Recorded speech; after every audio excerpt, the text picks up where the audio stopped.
and go on and play in the Celebration Bowl. But the situation Coach, you got to admit that, Coach. You got there late, Coach. You got there late. You got in there late, Coach. We can't live on that excuse, and that's why I keep telling my players that we can't live on no excuses. Late, early, wherever I got here, I'm here. Wherever you got, you here. So you got to make the best of it and move on. Hey, Coach, your predecessor was given 5 years to turn around the program, and unfortunately, to Coach Cole's heartbreak, he wasn't able to do it. Are you expecting to be given that same runway to change the program around? Have you been assured by the administration or anybody involved that you'll get that same kind of patience? I don't need no assurance from men. I don't deal with men. I deal with God. And my assurance with God is where I ride at. You know what I'm saying? No man can do nothing for me or against me. Not at all. So my dealing and prayers are with God. What they give me is what they give me. I don't care about that. I'm not as patient as I'm trying to turn around in 1 year. I'm trying to win the SWAC in 1 year. I'm trying to go to the Celebration Bowl, and whoever come out the MEAC beat them. So that's my. Say it again, Coach. I like that. I like that, Coach. See, that's what I want to hear, Coach. I want to hear some bravado. I want to hear that. I wanted to interview the guy that would be on 3rd and 7 in front of that Pittsburgh Steelers wide receiver, foaming at the mouth, jamming him, making sure he wouldn't get off the line of scrimmage all the way, whether it was Lewis Lips, no matter who it was, you was going to jam him all the way into the benches over there. That's then some. See, Chris. See, they letting you know. Now we do our homework, Chris. We ain't just no pop-up podcast. We dig deep, man. We know all about you, Coach. I know you come up and throw that shoulder, man, and knock folks out. You know what I'm saying? So we know about you, Coach. I just, like you said, there's no excuses. You here, you got a big season, and a lot of that prediction was on. Of course, you just got here. I have to admit, you lost Andrew Body, who we thought or think is one of the top quarterbacks in the league. And we're not down in Jason Wilson because he's been picked as number 2 preseason, and he went on to do some good things. And just all the past years. I mean, the last 5 years we won. How many games we won, Coach Campbell? 12? 11. 13? 11 games.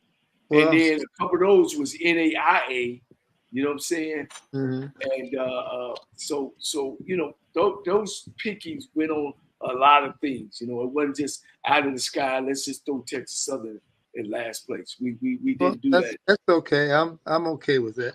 You know what I'm saying? I'm getting picked first or getting picked last doesn't really bother me. You know what I'm saying? I'd rather be picked last than being picked first. Now with the hunger you get, you can eat up all the teams in front of you. Yeah. Absolutely, Coach. And hey, Coach, I appreciate you being a good sport with it. So, some of these fan bases in the SWAC, they get real sensitive in preseason pick. And this is what I always say about preseason pick. For y'all guys, for you people out there that got mad at me and Coach about where your team picked. The great thing about this, Coach, and Coach Dishman, you kind of alluded to it. All those preseason picks and predictions don't even matter because guess what? It's going to be decided on the field. On the field. You're absolutely right, sir. Coach Dishman, I got a son. All right, I'm looking for HBCU to go to. Why should I let my son, or what you tell me, why should I let my kid come play for Cris Dishman? What would you say? Well, there's a lot of things I can say. We're running a faith-based team. We got coaches of integrity. We got coaches who's very loyal to you, who will be very loyal to you. And we got great coaches who are going to teach you the little things about football. How to watch film, how to step, how your eyes going to be placed. What are you supposed to be looking for if it's offensive or defensively. So we have technique-driven coaches. And the better technique-driven you are, the better chance you got to go play on Sundays and Mondays. Because everybody want to go and play on Sundays and Mondays, but have you prepared to play on Sundays and Mondays? Okay. All right, let's send our kids to Texas Southern University now. We don't have to pass up and go nowhere else. You know, I got this Florida A&M guy, Chris, and I got this PWI guy on my other side of it. You know. Hey, Coach did say we're not worried about giving them money. We're going to give them Jesus. That's what we're going to give them. Hey, it is what it is. You know, well, so we still ain't got what offense we going to run and what defense we going to run, but we're going to attack folks, huh, Coach? But Coach, you got a lot of you can't Coach, duck Bubba. Coach, I gotta say, you know, I talk to a lot of TSU people, Coach. We hot, Coach, because you keeping it tough. But Coach, you gotta buy that ticket to come see it, huh? Well, yes, you gotta buy a ticket if you want to see it. You can't. It's in Prairie View, though. When you can't sit out in the stands and talk about, man, we need to do this, we need to do that, and not buy a ticket. You gotta get a ticket to get in. But Coach, you can Bubba, keep it close to your vest all you want to. Bubba said last week you got to come see him. That's it. You got to come see him. Hey, Chris, we had some fans. They were hot. They were talking about, y'all don't even know who the quarterback is. When we come asking Bubba like, well, I don't know who the quarterback is. You know, so boy, look, y'all been talking. Y'all got the Ryan boys, you know. But when they used to coach the Texans, you know, that y'all got that philosophy. We're gonna keep it underneath, and you gotta come see it. Come to the games. That's why I tell you, because week 1 may look totally different than week 2. So therefore, you got to come to every single game to figure out who's starting. Okay. Now, Coach, are you at the office when you come up the hill, come up the steps, and turn to the right? The office all the way back. I'm sitting in your chair. I just don't have Italian leather like you. They gave me this chair. I don't have Italian leather like you, so I'm good with where I'm sitting. That's the Johnnie Cole Memorial office you sitting in right now. Hey man, y'all better call Mattress Mac or somebody. Hey, what up, Texas Southern alumni? We get down your coach that Italian leather chair. He already said it. No, I don't need that. Man. Get him a chair. Let's cut him a check at the same time. No, a chair and a check. Right now, you can give me a lawn chair. I'm good. Hey, Coach, I gotta say this, guys. The Maroon and Gray Club they got an event in 11 days away. I need your support. I need you all to buy your tickets. If you can't come, please donate to the cause. You don't want to miss this epic fundraiser. Are you aware of this, Coach, by the Maroon and Gray Club? Yeah, but 11 days away, man. I'm deep. I'm deep in Prairie View week. Yeah, you don't want to miss it. It's an epic fundraiser event supporting great causes for nutrition for our student athletes. So it's the Tiger Renaissance Gala, presented by the Maroon and Gray Alumni Chapter. So I want to make sure I put that out there, and I'm gonna go ahead on and buy my ticket, even though I'm not gonna be able to make it. But man, that's great, Coach. Man, I feel our program is in good hands, Coach. Again, one day maybe we can sit down and chit chat, Coach. Because let's make it clear, Coach. I'm the only one that ever done it, Coach, in 50 years, Coach. So I think you're on the right path, Coach. Somehow. We have to change that somehow, because you can't be the only one. That's why you got the Italian leather. Maybe I need to get the Italian leather.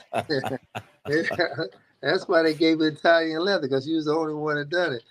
So hey, Coach. When I do it, I can get out this lawn chair and get mine. Yeah, Coach. I had one of them councils where the TV came up out and up and down. I don't have that. I don't have that. But you're gonna get that, Coach. Texas. Coach, you played in Houston. One thing about Houston, Texas. I think it's 27 or 25. I know it's a 14-inch. I'm on a 14-inch TV. So yeah. One thing about Houston, Texas, Coach, if you win in Houston, Texas, they gonna come out, Coach. I agree with you on that. I got a 14-inch Houston, Texas, love a winner. That's all I need right there. My line chair and the 14-inch TV. Coach, don't make me make some calls now. Get you some 45, 50 come up in there tomorrow now. No, hey, go ahead and make it. Feel free. Feel free. Excuse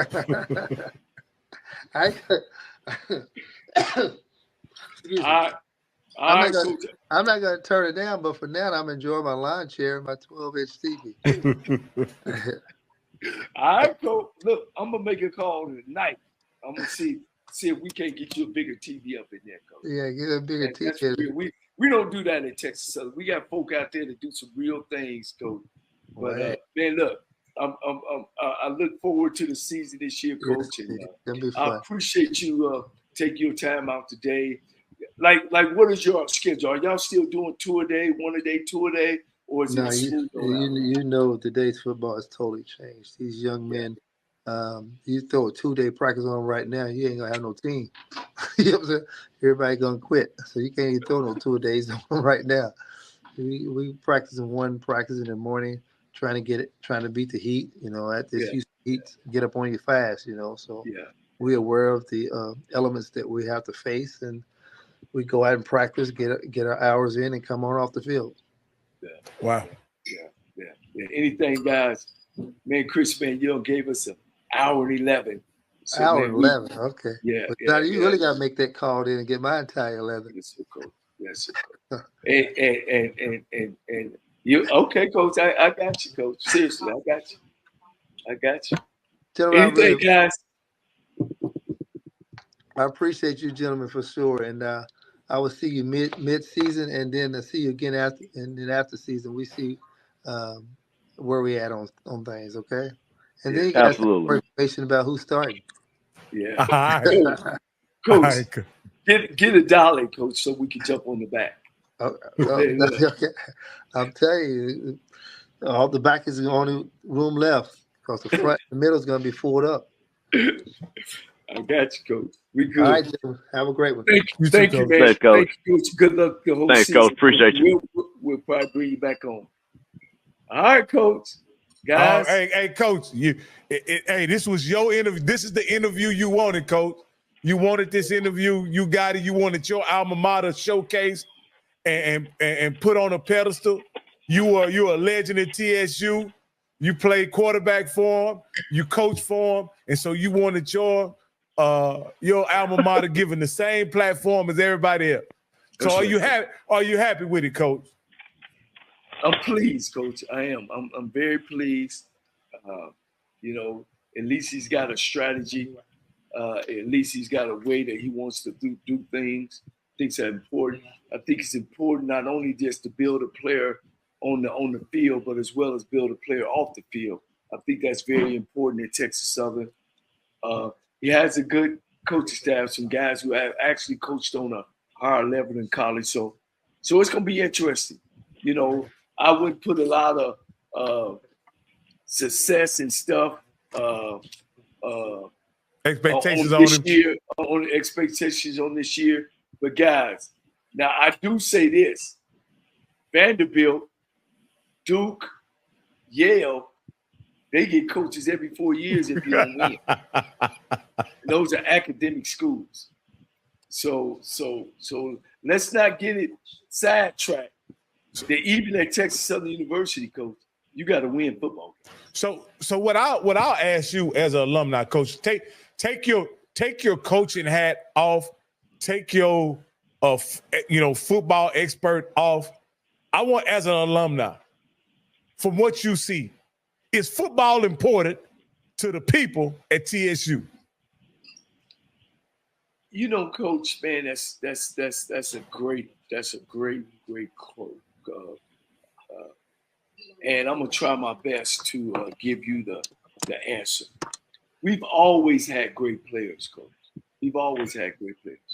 For some reason, we always choose the wrong coach, you know, and to understand where we are. You know, you got to be able to go into Texas Southern University and take the program where it's at and move it to the next level.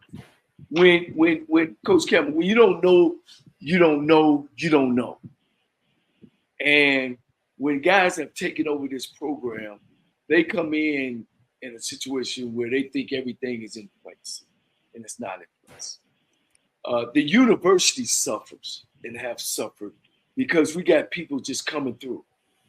Texas Southern is almost like, I don't know, see up in the north, we got what you call drive-throughs, drive-through stores. Y'all ever seen a drive-through store where you drive your car through and say, give me some of them chips, give me a 6-pack of that beer, and give me some of them Benjamin Hedges, and then you drive on out. Well, that's what we've been hiring in these places. We've always came from the outside. We've hired outside presidents, outside athletic directors, outside head football coaches, outside. And we don't hire people that's ready to roll your sleeves up, already know where the restroom at. We don't need a guy finding the restroom. We need people in Texas Southern that already know where it's at and already know where the problems that we deal with. That's a close friend of mine named Rudy Johnson, who played in my backfield, who's now a CEO of this corporation. He's making about $405,000. He's gave the school $2,500 and donated school and wanted to come back and talk with the school. Coach Campbell, with what you do at Florida A&M, if somebody at Florida A&M don't reach out to Coach Campbell, how does that make you feel?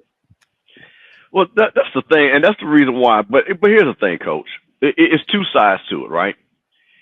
You went to the school, and I'm not talking about you as in literal, but I'm talking about the alumni. You know what your school needs also. It is up for the alumni to stand up. Because if you want a championship program, and you know Texas Southern is in Houston, Texas Southern is in Texas, there are players there. So the question is, are you ready to make the commitment like they've done in basketball for over 60 years? Okay? They've made the commitment in basketball. So the question I'm asking all the Texas Southern alumni, and I'm talking about, man, I got friends that went to Texas Southern, man, big, like you said, big time alum making big money. The question is, when are you going to say, you know what, we're going to invest in the program. We're going to go to the coach. You got a lot of coaches out there that play football, that are high school coaches all over the state, and say, let's start bringing these guys in. Let's start, Coach, to your point, let's bring the alumni players back. Let's get them that field. You got to, Coach. You got to. Because I'm going to say this, all HBCUs, a lot of, especially if you're at a Texas Southern level, that's why I asked Coach, I'm going to tell you the thing that was interesting to me.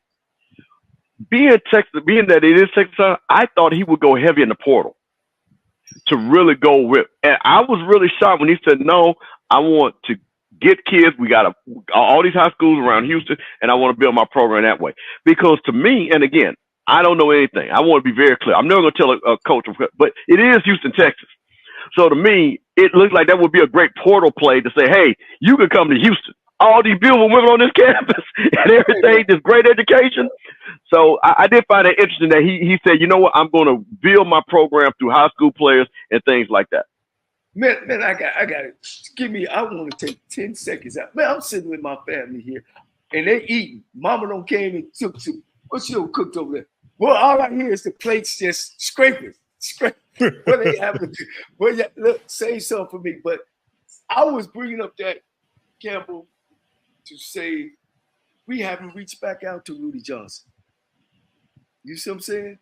He don't wrote a check, Coach. Here you go, AD, or here you go. And he played there. And we do that to our alumni so much, Campbell, because I'm saying that to you because you're a big, here's what you do have at Florida A&M. Everybody loves a winner. Florida A&M ain't really never had no just down season every year. Y'all down in basketball, right? But that football program has always been a winner. And people love football. Well, in Texas Southern, our basketball team has always been a winner. Absolutely. Our football has been a winner.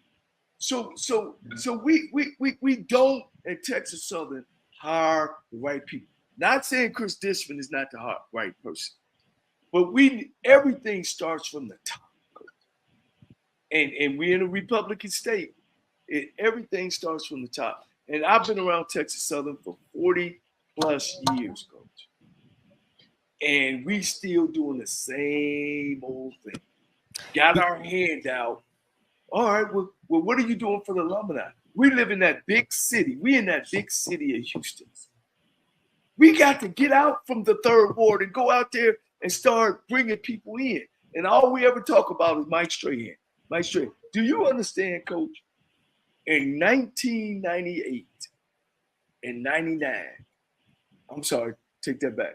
88 and 89 and 1990, when Strahan was there, he was not our best player.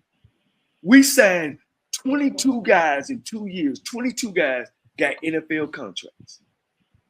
But that's the only person who we talk about. Well, what about them other 21 players that we can ask to come back and just to be around the program? So, and we speaking about Texas Southern. Yeah, Coach. yeah. Your school. My school, Coach. Texas Southern, my school. Kenny Burroughs. See, I talk about Kenny Burroughs, who we finished. Kenny Burroughs and Michael Holmes picked in the top round, Rocky, in the 70s. And then all the great players we had in the 80s and the great players we had in the 90s. Now, Kenny Burroughs, now, Coach, now, correct me if I'm wrong, Kenny Burroughs was the wide receiver, correct? Yes. Great wide receiver, right? Double zero. So, Coach, you got to see, hold on, you can't listen. We teach people here now, Coach. Now, you just can't just say Kenny Burroughs. You got to let the young folks know who that was. That was 00 for the Oilers. A great wide receiver. Yeah. Willie Ellison. Willie Ellison rushed for 273 yards in one game. He held the NFL record for years. You know, we've had great players, man. Alberta White, Coach, broke the NCAA sack record. He had 11 sacks in one game. You know what I'm saying? Johnnie Cole, I threw 6 touchdowns against Mississippi Valley and Jerry Ricedale in one game, Coach. Not 1 year, 2 years. So it's just we at Texas Southern don't hire the right people. There's no way, Rocky and Mr. Campbell, that at Texas Southern University, being in the 4th largest city in America, that each school, business school, educational school, pharmacy school, that when those graduates come out, they should automatically have a job. So even on the academic side, we're not doing what we're supposed to do of getting out in the city, meeting the board chairman, meeting the Chamber of Commerce, meeting these CEOs, and making sure that our graduates from this university walk out of there and have jobs. We're not doing it. Let me ask you this, and I'll ask Coach Campbell this because I don't want to put Coach Cole on the spot. How was surprised as an HBCU alumnus will you hear him to say he didn't hold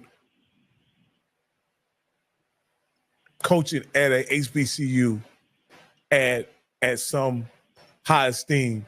He just wanted a head coaching job. Well, listen, okay. I think what I try not to do is I don't know Coach Dishman. I think Coach Dishman's personality is one that he said, you know what? I'm here. I've worked my way up. I've coached it, and whatever opportunity came, I would be thankful for the opportunity. That's why he said I left it in Laura's hands. So I look at more, and I understand that. Because a lot of people, like, I'll give you an example. Dion wasn't looking to coach at no HBCU. He wasn't. Oh, okay. He wasn't knocking on the doors for that. So I'm just being honest. But you can go back to Dion's speech. He let people know at that speech, at that press conference, in that gym, the gravity of the position that he was taking. But see, I think, here's the thing. I actually watched Coach Dishman's press conference, and I think he did talk about the pride of coaching Texas Southern. I think he spoke to that. I think here with this question that we were asking him, I think it was framed a little bit different. Because let me tell you what I like about what I heard from him. The one thing that he said, he didn't put his team down. He said, "We got 8s, Coach." He said, "We got 8. We got an 8 here. We got an 8 there." So he's already instilling confidence in his team. So that's the thing. So I mean, for me, I like a guy because everybody rah and all this, because sometimes that works, sometimes that doesn't. You know what I mean? So I'm never going to say every coach has to be a certain way, because some coaches don't do anything. Phil Jackson wasn't no rah guy. He won 10 championships. Well, the reason why I say that, and again, I'm talking to you, Mr. Campbell, because I don't want to put Coach Cole on the spot, is that don't. HBCUs are special places. And you have to, in my opinion, you have to recognize that when you take the positions, when you get at the helm, and when you do the work of HBCUs, they are different. They are special. They do require a person with a certain temperament to be successful. You can't, how can I say it? Can I piggyback on? Rocky, Yeah, go ahead, Coach. Go ahead. You thinking. And Rocky, you dead on. It's you taking a job because you want to be there, not because I need a job. And that's where we mess up at Texas Southern. Stop hiring people that just looking for a job. We need to hire people that want to be there. I got some skin in the game. I'm invested in African American students. I not that I just there's a job over there. Let me go for that and get it. And please don't take it. I'm talking towards Coach Dishman because this is my first time ever even talking to him. But that's the kind of people that we need at these schools that want to be there. You know what I mean? That want to make things happen at these places. And if you don't hire those type of people, they just running through, Coach. Look. Coach is the 18th coach. He the 18th coach, and we started playing football back in 1947 or 1950, I think. So do the math. I'll do the math. Somebody can do the math. So we're the 18th football coach. That's a lot of coaches coaching. Coach, and I'll just say this. I'm not, this gentleman was speaking to my comment about Deion, right? He said, then he left. Coach Deion, Coach Prime, Deion Sanders got an offer that was for $5 million. Official AD, you'll leave your job for $5 million too, okay? So let's not cap. Let's not cap official AD. If somebody offer you $5 million wherever you AD at, you leaving too for $5 million. So let's not blame Deion for leaving, man. He got the opportunity of a lifetime. And Coach Cole said this. Coach Cole said this over the phone with me. He never said this on the air, but he said this. He says, Rock, with all the Deion said or whatever, I'm disappointed that he's leaving. But he owed it to his family to take that money and go coach in Colorado. He said, for you can forget the HBCU stuff and all that. He owed it to his family to take that opportunity and try to transform his situation. And that's what this coaching situation is about. Nobody's here to stay if you could do something better for your family. You owe them that. Deion had no ties to black college, HBCU. He didn't go to none. None of his kids went to none. He had no ties. He had no reason. Yeah, he sold everybody some tickets. That's Deion Sanders. He said God sent him here. He said whatever he needed to say to get what he got. You know what I mean? If you believed all that and you fell into that bag, then so what? But I'm saying that we need to be able to hire people, go out and hire people, they out there, who wants to be on the HBCU level. You know what I mean? And if not, we need to stop hiring people that just passing through. And hell, I'll take a step. We just hired a president right now. Never been on the HBCU level. Never really been at a big school. And he's got a Navy background. And we hired him to come, and he's out in the East Coast, and we have hired him to be our president. When we got another guy that actually went to school when I went to school, that travels all over the world, named Byron, and we don't even get an interview, guys. He's an Omega. He was over our faculty when he was there, and he doesn't even get an interview for the presidency job. He has a doctor's degree. And he don't even get an interview. And this has happened over and over at Texas Southern University. And that's why we can't ever put our claws in the ground. Well, Coach, listen, I'm going to tell you something. Well, here's the thing. FAMU people get a lot of flack for being loud. But see, one thing about being loud, you get heard. So what I'll say to you guys is the same thing that FAMU people have told everybody in this way. You might not like how we do it, but you hear how we do it. We're going to let you know how we feel. And because we do that, at least it's on us. Like I say, put it on me, baby. When we said we want this certain coach, and I'm going to tell you something, when that president situation comes up, they're going to get loud about that. Now, we might not be able to control as much as the coach situation, but that's the thing about it. I'm going to say this again. You're talking about Texas Southern, who has one of the premier law schools for black people, okay? We're talking about where we got black judges. Thurgood Marshall Law School. So my thing is not the alumni and the talent of the alumni. It's about the effort that the alumni choose. And I'm saying, because we're watching this show, HBCU Coaches Corner with Johnnie Cole, we got a bunch of things. So now I'm going to set the challenge like I'm going to do to all these alumni base. I want all these schools to be great. The only way they're going to be great is if the alumni say, I want my school to be great. Because the one thing I will say about Deion, and I'm going to give Deion credit, he made everybody step their game up. Jack State came out with their nice suits. Now everybody came out with their nice suits. Jack State started getting the training table. Everybody started doing that. So it's all. He won. Well, Coach, but let me tell you something. But let me tell you something about winning. Everybody doesn't have a quick fix like this, but you have to lay the groundwork like you're talking about to win. Lay the groundwork is support. The way you win is support. Okay. So my thing is, if you support the program, doing like you said, you say, hey, we got the maroon and gray. Give that money up. Help out. What did Coach Oliver say? Hey, Mr. Campbell, you can send that money right here. Because in the end, that's what you got to do, Coach. Well, I want to respond to this comment. Real quick, about Cris Dishman. And he said, he got the chance. He got a chance. He the only one got a chance. He got a chance. Nobody else. Well, it don't matter what we say. He got the chance. Well, I think, we brought him on this show to support him. But I think what people and again, I'm not saying that we're doing, but I'm going to take the side, for the lack of a better term, on the defense side of the coach.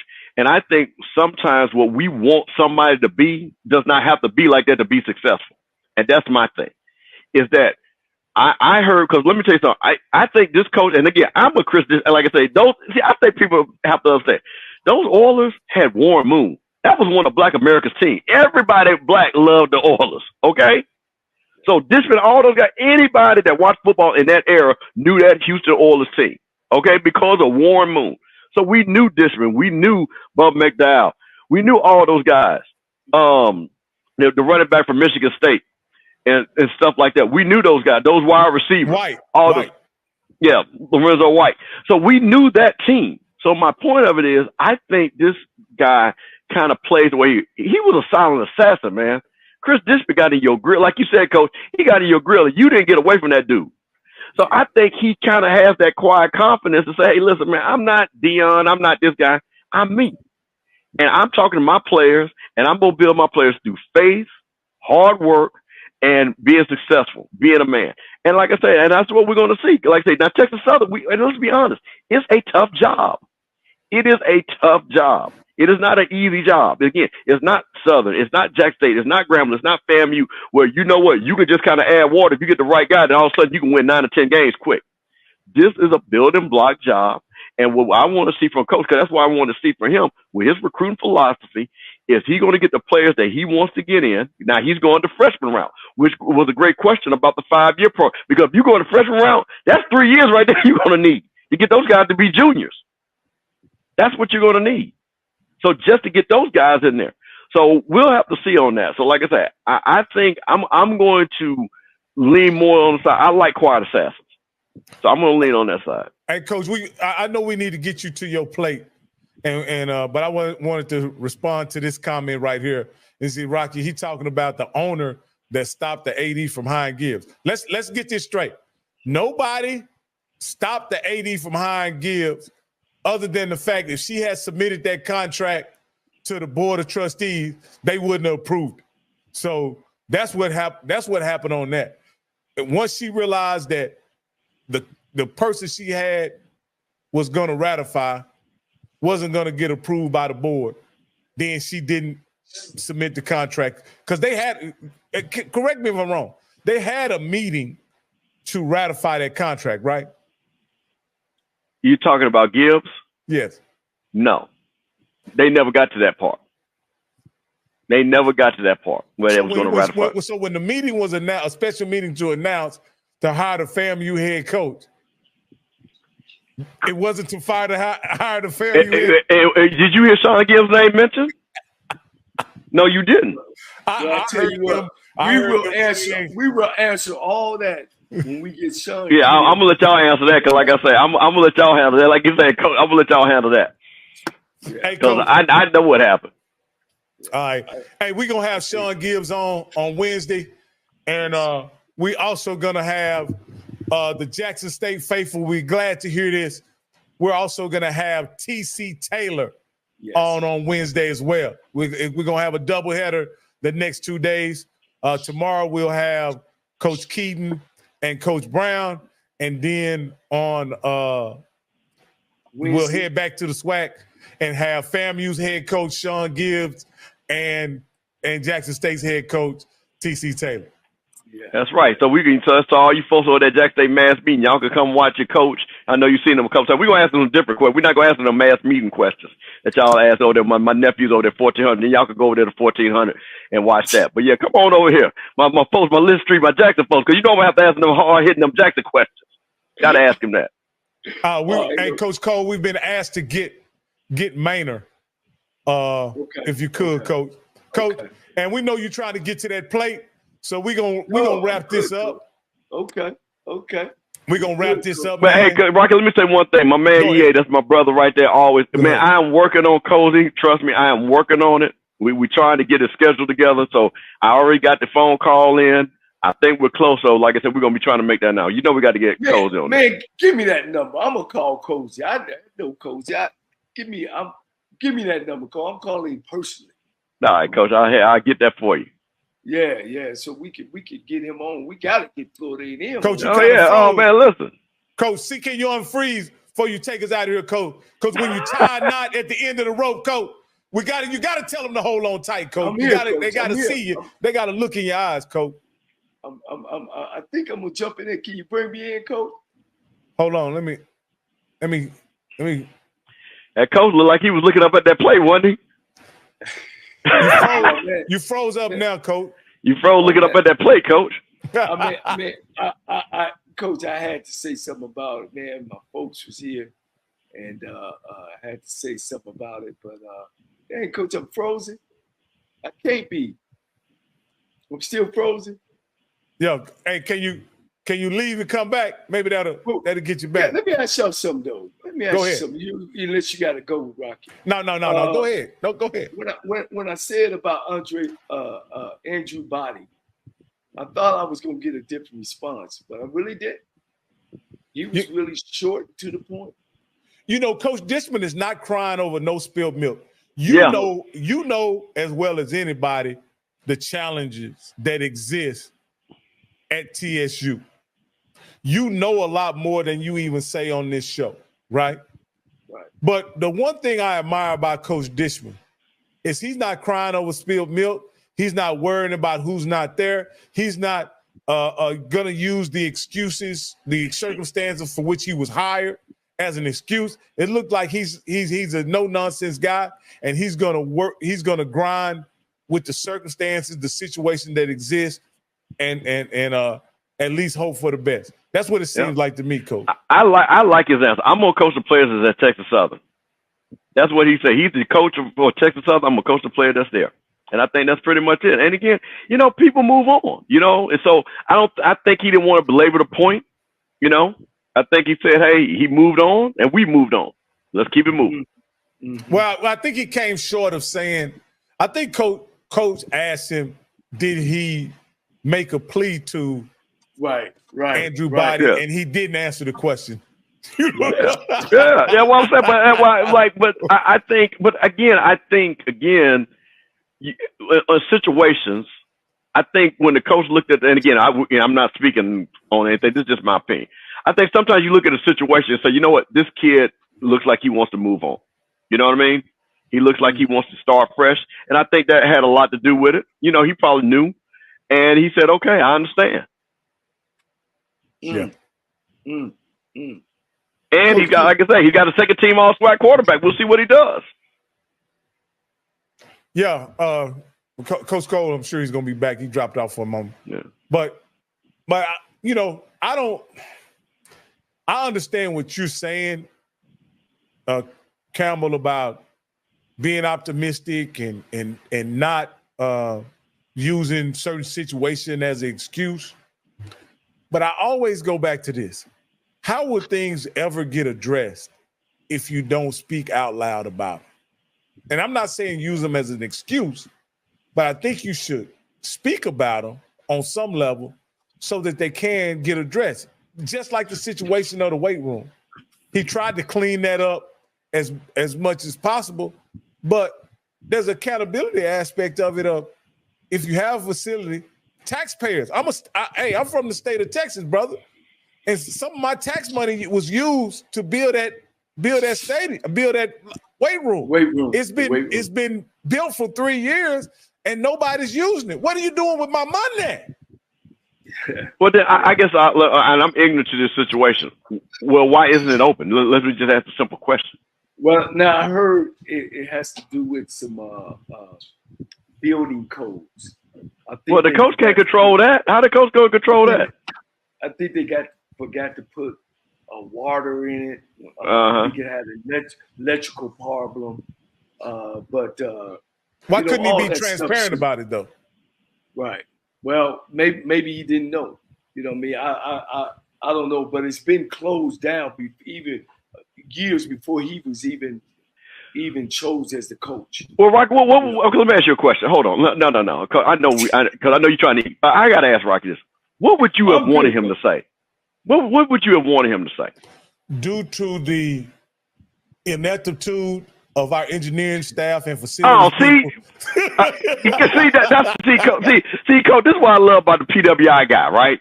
He quick to throw people under the bus, but he don't understand that man got to go to work there the next day. See, that ain't how that work, bro.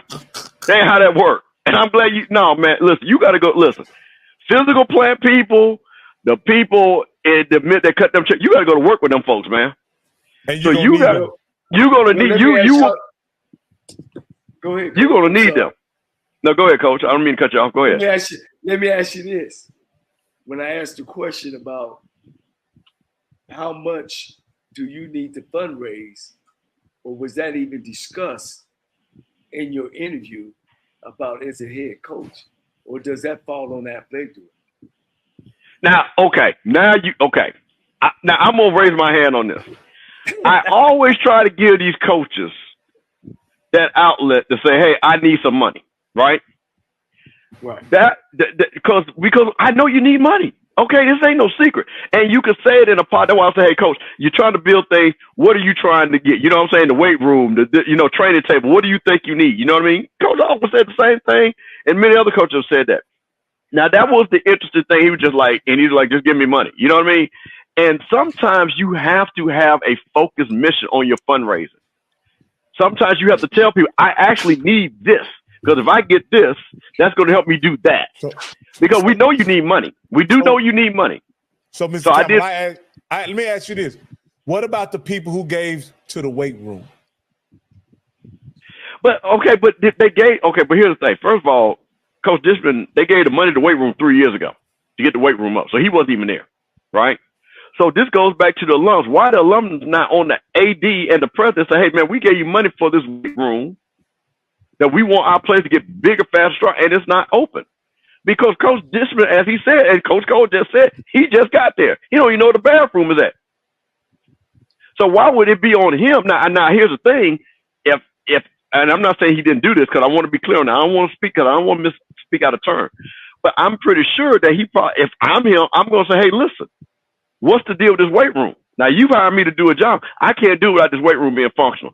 Who do we need to get at the table to get this moving forward? Now, that's the way you do that, Rocky. You put in a pot of matter. Let's get everybody in the room to say who's accountable for this. I'm going to do my part. What do I need to do? What do I need to do? Well, Coach, we've been working on this. Okay, let's get them because when you are the football coach, you can get different people at the table. You can make phone calls to people. So that's my thing to that answer. Hey, and I want to thank this guy right here, man. This guy has been I don't know this guy. I don't know if you know him, Mr. Campbell, but it's Swag Fan 100. He's been very generous to the channel, man.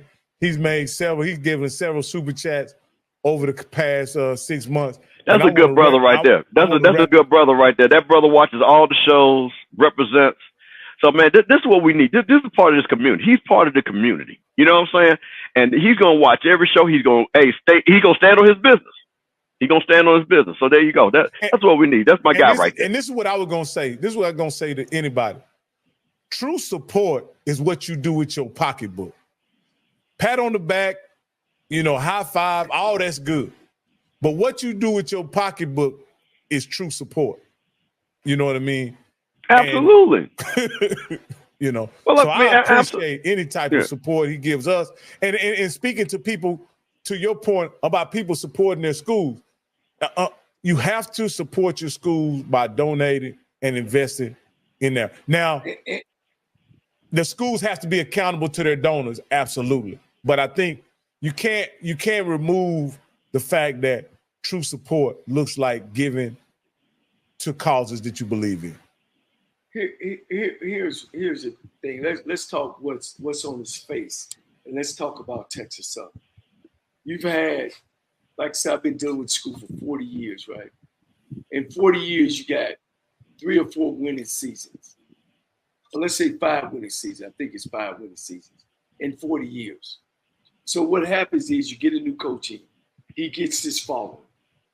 All right? He doesn't do it right in his 5 years. Well, the people who was there supporting him and giving money wants him to stay there, bring a new AD in, he fired. Now those people gone. This new guy come in with a new set. All right? This is on his face. He gets there 3 years and don't win games. They get a new AD in, fired. Now his people, they gone. Now the next coach come in. He loses in 5 years. All right. Oh, don't get rid of him. And then he's gone. Okay. So this has been a trend. Then Bill Thomas come in there for 10 years. And in 10 years, guys, I want to say he had 3 winning seasons in 10 years. All right. Then now his fan base, oh, well, he needs to stay. Then they gone. All right. Then he's gone. Then another coach, Steve Wilson, comes in. He goes 4-40. Okay, 4-40. All right. Then the people who was cheering for him, like, oh well, he don't have enough. We need to give him money. So then now his group is gone. Now here comes Johnnie Cole coming in.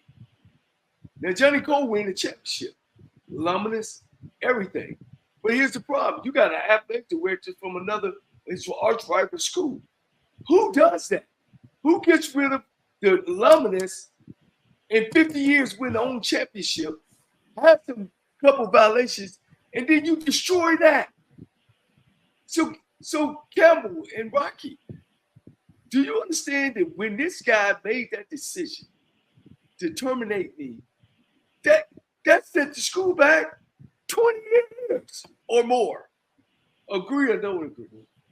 So who wants to give? So what I'm saying now is, who wants to give money to an organization that does those things? Y'all got the floor. No, let me make. Okay, go ahead, Steve. So, and Coach, you're gonna understand this. Think about the Billy Joe era, then at the start of Willie Simmons era. We were in the wastelands. Right. We had more ADs than Future got baby mamas. Okay, that's how many ADs we was rolling, and we were going 1-10, 4 in this. I think we had 1 winning season somewhere in between there a couple of times. Before Billy Joe. Yeah, right. No, I'm talking about after Billy Joe left. You get to Willie. What happened now? Make sure you tell the story. No, I understand that. Yeah, because we tried to go winning. Right, but we tried to go D1. Right, go Division 1A. Right, but Coach, but what I'm saying, I got that. But what I'm saying is, I'm going to your point. Things happen, right? And then you have to find the right guy to set the ship straight. It took us a lot because again, we did that. We came right on back and got into MEAC and still wasn't winning. You know what I'm saying? Right. It was still Florida A&M University. After you got rid of Billy Joe. Exactly. So that's what I'm saying. We were in the wasteland. Same thing. Jack State got rid of Comedy. That made no sense. The man was winning conference championships. Jack State went in the wasteland for 10 years until Dion got there. And Ashley Rock. 4 SWAC championships. Thank you. And look, that's what I'm saying. We've seen schools do thing. We go up, they fire Comma G's. That's what I'm saying. I've seen this before. Can I just put one in there and I'm gonna let you finish, Coach? Yep. Florida A&M, perennial winner. Jackson State, perennial winner. Texas Southern, perennial loser. But go ahead. We couldn't afford that. We couldn't afford that. Florida A&M and Jackson State could afford to have a down year. But go ahead. Yeah, but Coach, that was a down decade. That's what I'm saying. That thing starts building. That's what I'm saying. Even with those blue bloods, it turned into a decade. Right. Because they trended both the same way. So all I'm saying is, Coach, wait a minute. Just one thing. I just think with your situation, and I think what I would like to see Texas Southern is, I think the best thing what anybody should do is like you said, how did you do it? I have yet to hear you say somebody picked up the phone and say, how did you do it? Nobody. Matter of fact, they even trying to push me out the athletic program to be frank. And this is my goddamn show. To be frank, Texas Southern, my alumni, and my administration over there in the athletic department is trying to push me out and away from calling me. I think I should be one of the first people to call. Hell, I should be calling before Strahan to say, how did you do it and how can we do it? But we don't do that. So do you want to give money to that, Rocky? No, if you was a Texas Southern alumnus? But Steve, you have to understand that goes back to the original question I asked earlier. Is football important to TSU? We know where, okay. Let me just put it like this. Where TSU lies, if they take priority in football, they can create something that resonates throughout the entire state of Texas, considering how important football is, right? But they have to make the investment first. Period. I agree. Texas Southern, listen, man, Texas Southern, I'm going to say this again. It's a good school. It's got some fine women. It's in Houston, Texas. That's how you recruit, bro. Okay, let me tell you something. Bobby Bowden famously told the story was that, you know what? I'd get a guy to come to Florida State because his girlfriend went to Florida A&M. He said that. He didn't hide from that. He used FAMU as a recruiting tool. That's why they had number one recruiting class after number one recruiting class that Coach Cody was part of. Okay? You know. So you have to lean into where your strengths are. And that's the thing that I don't hear other than the Coach Cole era. And what was the coach when Strahan was there, Coach? Coach Highsmith. Coach Highsmith. In that era, yeah, a little bit, where they don't lean into their strengths. That's the thing, Rocky. You got to lean into your strength. And that's the thing that I don't hear. I always say this, too, about Texas. We in the city. You can't bring country folks into the city and expect that, and nothing against country folk, because Alcorn, places where your school is way out there, it matters. But Texas Southern sits in the fourth largest city in the country. You got to have a guy that knows style, that swag of being able to get out and sell the university. What you talking about? Just from the coaching standpoint, but from the administrative standpoint. You're talking about relating to the people of Houston is what you're talking about. Yes. Yeah. Yes. And building a relationship and talk to them and market and advertise in a way that they understand and can appreciate. Yes. Yeah. Yes. We had President Slade. We had President Slade back in the mid 2000s. It was a woman. Who came from Florida A&M University Business School. She was probably about 5'10", 5'9". She was bad too, Coach. And she's from Yazoo City, Mississippi. Yeah, good-looking woman. Loved the city. Was out in the city, out in the community. She had a $50 million program that she wanted to raise for the endowment. She had the Bushes behind her. And all of a sudden, we found a way to destroy her. And not only did we destroy her, we destroyed the school, and it's on and on, man. And it happens a whole bunch of these black schools, man. It does. It happens. I took a step back and see that all these black schools are from and sitting in these Republican states, man. And we just got to start thinking outside the box, man. You know, it's a new time, it's a new era, and we just got to think outside the box and stop being so closed-minded on how to get out and touch these alumni and to be able to give money to these schools. I agree, Coach. And the one thing I want to say this, as a guy who, again, just started following, you know, HBCU football 5 years ago, the people, the culture is absolutely amazing and phenomenal. And if you market it to non-HBCU alumni, you guys have something that would explode and expand, and Deion would just be the tip of the spear of what it could be to the black community as a whole, right? Just think of this guy. Go ahead. I'm sorry, Coach. No, I'm just saying, with saying all that, right?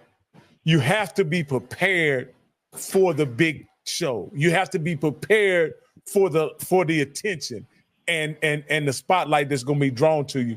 And my question is, I'm not sure if HBCUs as a whole is ready to have that spotlight put on. Let me say this, and what we got about 4 minutes left. It's a guy named Byron Allen who owns HBCU Go. Here's a guy's a billionaire, guys. He's a billionaire. So when the question, Rocky, you asked, is sports important? It's important to him. But like you say, Rocky, you are right. Are we making athletics important at these black schools? And if we are, stop talking the talk and put monies in these athletic programs. Because Byron Allen he's a billionaire, Coach. And if it's a billionaire, if he's finding time and want to take his money and says, you know what, Rocky, you're right. It's special. HBCU sports is special. It's different. It sets its own market. It's us for us. And we got to take it, but we got to put the right people in place. And he just got a contract with Fox of Chicago, with Fox of LA, that he's smart enough to know as a billionaire that now I need to move this market towards the West because they don't see black college football, black college athletics. So hopefully, man, I'm glad that his team has picked me to be a part of that. And you know, guys, y'all know me. Each one teach one, each one bring one. So I'm big on that. So I just want to make sure I got that out. Hey, Coach, that's beautiful. And I wanted to respond to this comment right here. I disagree. Again, black folks value black things.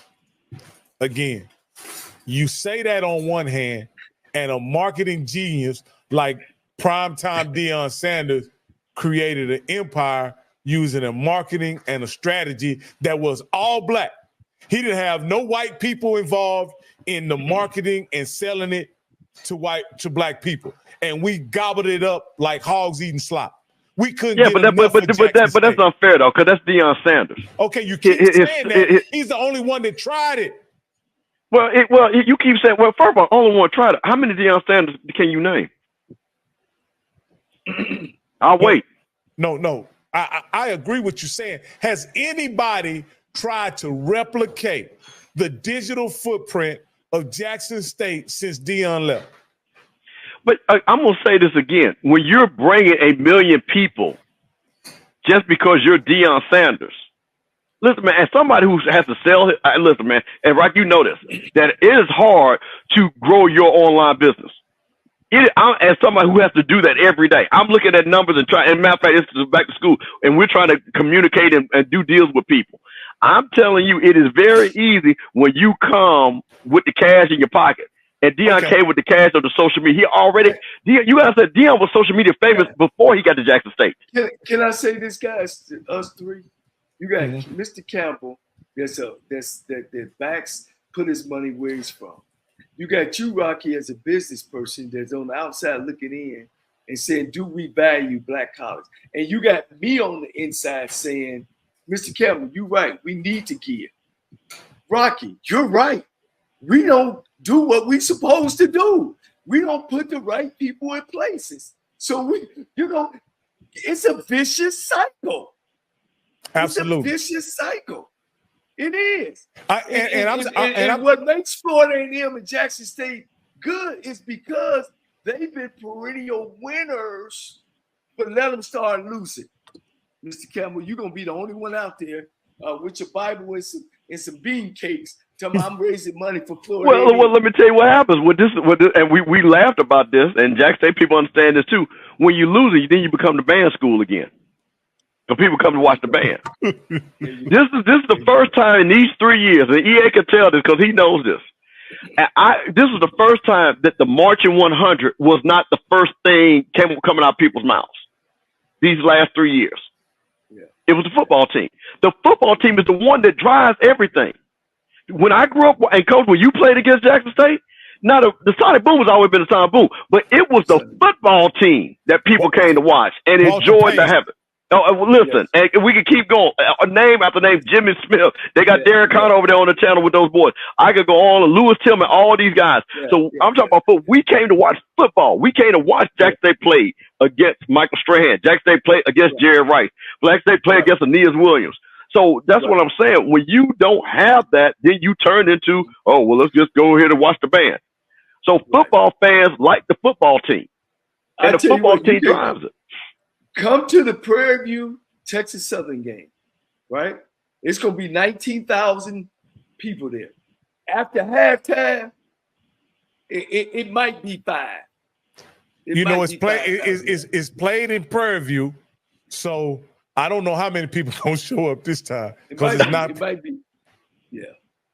But one thing. We all are right, but we got to get some consistency at these universities and gotta hire the right people. Coach, is what you guys have experienced for the last 40 years as HBCU alumnus and HBCU fans is absolutely phenomenal. I regret that I wasn't following it or even a part of it before now, but I'm so glad that I eventually I got on board. However I got on board is how I got. You came at the right time, Rocky. I'm gonna be honest with you. You came at the right time. I'm gonna be honest with you. If you would have came 5 or 6 years beforehand, you would have not enjoyed it. I'm just telling you. There has been a transition with the football, the caliber of football player, the schools caring about the football team. That's why you see all these schools finding coaches now. We gotta win. We gotta win. They should just let guys just ride out. Now, I'm not saying that's good or bad, and it's probably bad that you don't give a coach a chance, but that just shows that people care about the product now, and they're not going to wait 2-3 years to see some movement. And I'll say this, Campbell, and we'll wrap up and we'll let Coach wrap up. We always understand the more important something is, the more competent people need to be at the helm, right? The more important something is, the more competent the people be at the helm. You can let a practicing barber or a barber student give you a haircut. You're not going to let nobody practice on your heart surgery. You need a professional. You need somebody who had done it a few times before they go inside your ticker and start messing with it. And I think that's what we got to get in the mindset of HBCUs have to get in the mindset is we need to quit trying guys out because we need to get tried and true professional coaches at the helm. That's when we'll get the best result. I'll go back to this. Dion was a one-off. I give you that. Willie Simmons had head coaching experience. And before him, Coach Maynard had head coaching experience. I think that's where the hiring should go back, whether it's the AD positions or the head coaching positions on football. They should go back to a way where they take tried and true, proven winners and put them at the helm of these blue blood programs and even these upstart programs. And I'm done. Yeah. Coach, I want to announce that we have been approved for the MEAC SWAC Challenge. So, thank you. We're in the house. I want to tell our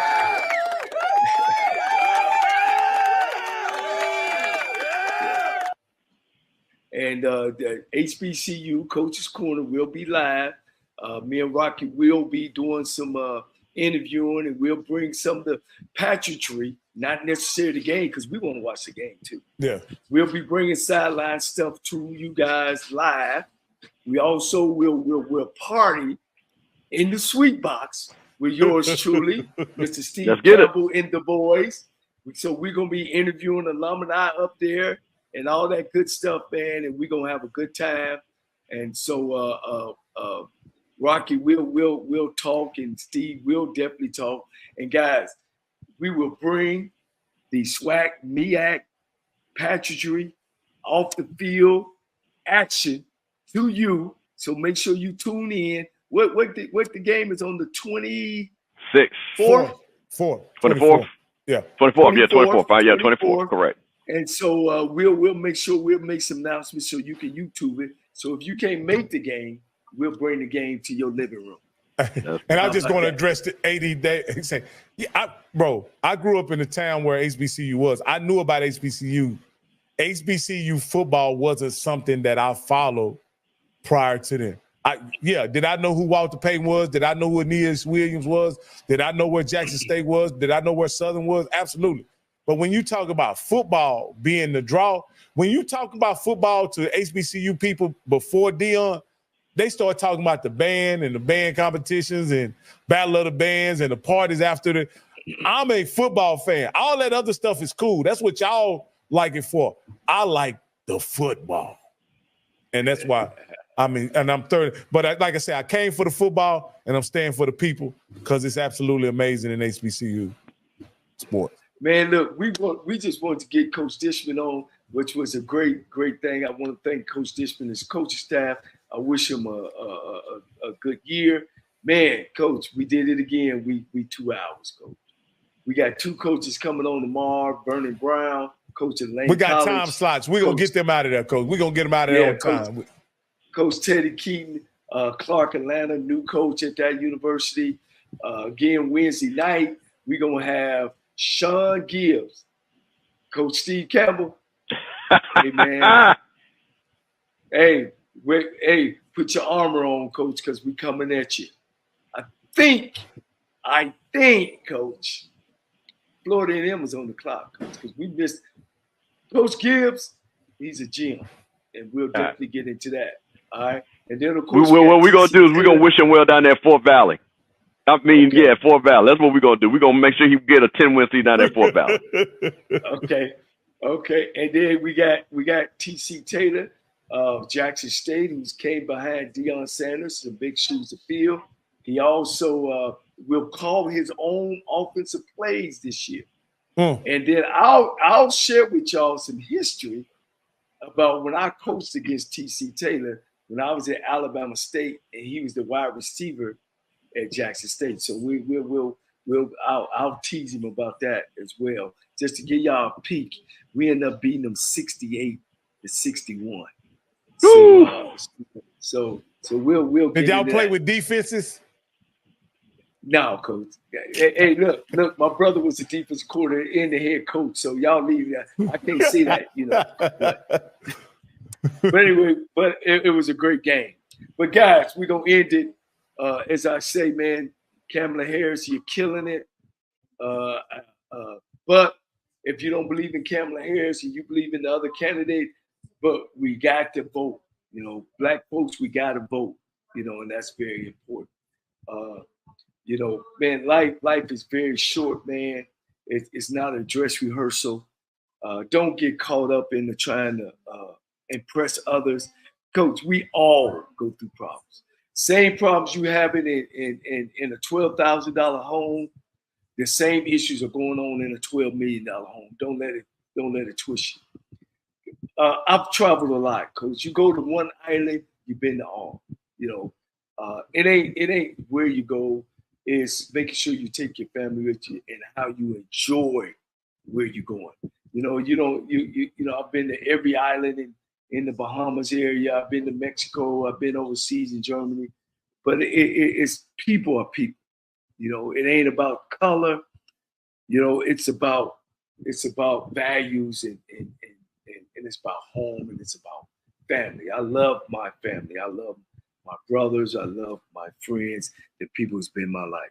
So don't give up on life. Look at me. Just a couple of years ago, I was just on my couch, still trying to work my way through what happened to me at Texas Southern. Once I gave that up and started moving forward, look at me. I'm gonna be on national television, commentating stuff that I love, which is Black college football. So once again, as I always end this show, if you feel yourself at the end of the rope, the tie knot, and just hold on tight, guys. Hold on tight.